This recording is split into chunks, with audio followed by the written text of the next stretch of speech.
Selamat pagi, selamat datang di podcast kelompok kami. Kami dari kelompok 6 yang beranggotakan saya sendiri, Farah Sofia Kamila, Najwa Hamidah. Abkoriyatul Mutmainnah. Filzah Wasfa Izati.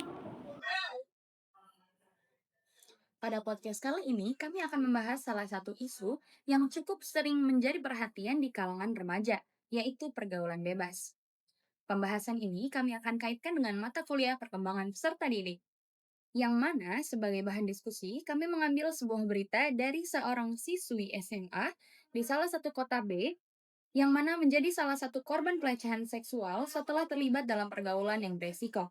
Kasus ini kami gunakan sebagai bahan diskusi dan studi kasus untuk mengetahui bagaimana lingkungan dan perkembangan seorang peserta didik dalam pergaulannya. Pergaulan bebas tidak selalu berarti hubungan antara laki-laki dan perempuan, tetapi juga mencakup perilaku seperti mengikuti ajakan teman tanpa berpikir panjang, mencoba minuman keras, atau penyalahgunaan narkoba, dan juga dalam lingkungan pergaulan yang tidak aman. Dalam studi kasus yang kami gunakan, diberitakan bahwa seorang siswi SMA menjadi korban kekerasan seksual setelah berada dalam lingkungan pergaulan yang beresiko. Kasus ini menunjukkan bahwa remaja dapat berada dalam situasi yang membahayakan ketika kurang mampu mengenali resiko di sekitarnya. Masalah ini tidak hanya dialami oleh satu orang saja. Remaja pada umumnya masih berada dalam proses pencarian jati diri, sehingga seringkali ingin diterima oleh kelompok pertemanannya. Gejala yang sering terlihat misalnya mulai lebih mengikuti temannya daripada nasihat orang tuanya, berani mencoba hal baru tanpa mempertimbangkan akibatnya, atau sulit menolak ajakan teman. Berarti yang menjadi perhatian bukan hanya tindakan yang terjadi dalam kasus tersebut, tetapi juga bagaimana kondisi seorang remaja yang mana menjadi lebih rentan untuk menghadapi situasi tersebut ya. Betul sekali Farah, pada usia remaja, pengaruh lingkungan memang sangat besar terhadap pola berpikir dan perilaku seorang. Nah, kalau begitu, mengapa sih hal ini menjadi hal yang penting untuk kita bahas, terutama dalam perkembangan peserta didik? Boleh mungkin tanggapannya dari Afkori? Menurut saya, isu ini penting karena masa remaja merupakan masa transisi dari anak-anak menuju dewasa. Pada tahap ini, peserta didik sedang membentuk identitas dirinya, sehingga mereka cenderung memiliki rasa ingin tahu yang lebih tinggi dan ingin mendapatkan pengakuan dari teman sebayanya. Jika tidak dibimbing dengan baik, remaja bisa terlibat dalam perilaku yang beresiko atau bahkan korban dari tindakan orang lain. Selain itu, dampaknya juga luas, bukan hanya mempengaruhi kesehatan fisik, tetapi juga kondisi psikologis, prestasi belajar, hubungan sosial, hingga masa depan peserta didik. Karena itu, pembahasan pergaulan bebas ini tidak hanya menjadi tanggung jawab keluarga, tetapi juga sekolah dan masyarakat.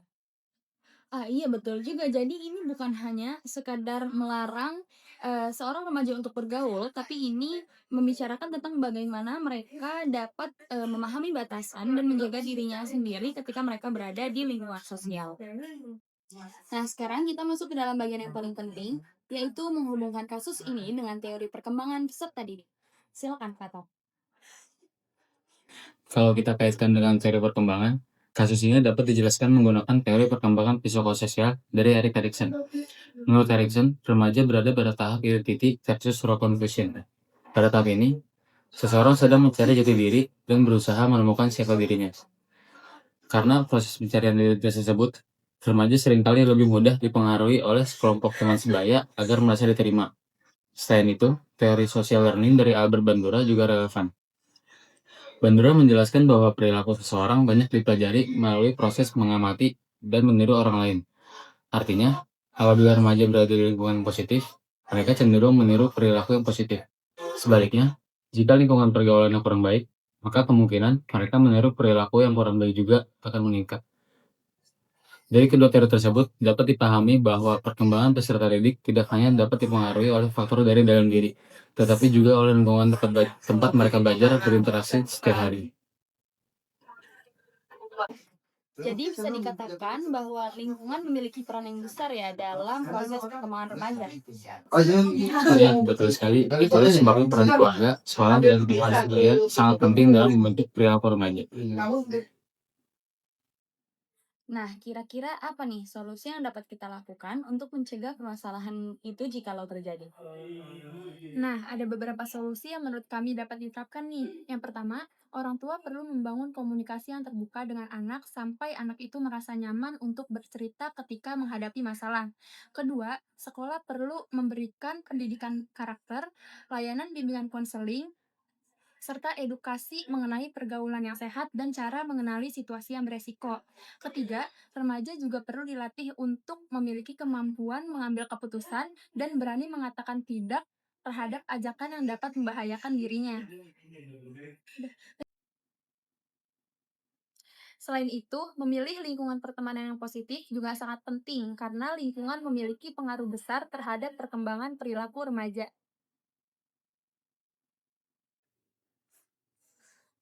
Solusi-solusi tersebut sesuai dengan teori Erik Erikson dan Albert Bandura karena dapat membantu remaja membentuk identitas diri yang sehat sekaligus memperoleh contoh perilaku yang baik dari lingkungan sekitarnya. Wah, menarik sekali ya. Jadi, pencegahan tidak cukup hanya dilakukan dengan larangan, tapi juga perlu dibarengi dengan komunikasi, pendampingan, juga lingkungan yang mendukung untuk perkembangan remaja tersebut. Ya, benar. Ketika remaja merasa didukung dan mendapatkan contoh yang baik, mereka akan lebih mampu membuat keputusan yang bertanggung jawab. Seperti itu. Nah, teman-teman, dari pembahasan tadi kita dapat menyimpulkan nih bahwasannya pergaulan bebas adalah salah satu isu yang menjadi isu yang perlu mendapatkan banyak perhatian dikarenakan hal tersebut berkaitan dengan perkembangan peserta didik. Dan melalui studi kasus yang telah kami lakukan, kita dapat melihat bahwasanya masa remaja merupakan masa pencarian identitas seseorang yang mana memerlukan banyak dukungan dari keluarga, lingkungan, dan sekolah agar dapat berkembang menjadi lebih optimal. Kami harap pembahasan kami dapat memberikan pemahaman yang lebih baik dan lebih lagi untuk menciptakan lingkungan yang aman serta nyaman juga positif bagi remaja. Saya Farah Sofia Kamila dengan seluruh anggota saya mengucapkan terima kasih sebanyak-banyaknya kepada kawan-kawan atas perhatian yang telah diberikan. Selamat pagi dan sampai jumpa.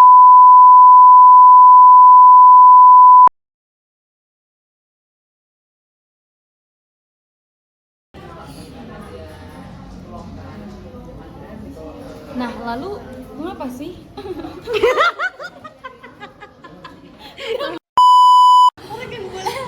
Maksud gue bukan naikin HP-nya gue. Lah, nyampe juga dia sini. Siapa? Ya bohong anjir. Ini amit-amit. Nah, coba lihat. Aku seorang. Ya boleh. 1, 2, 3.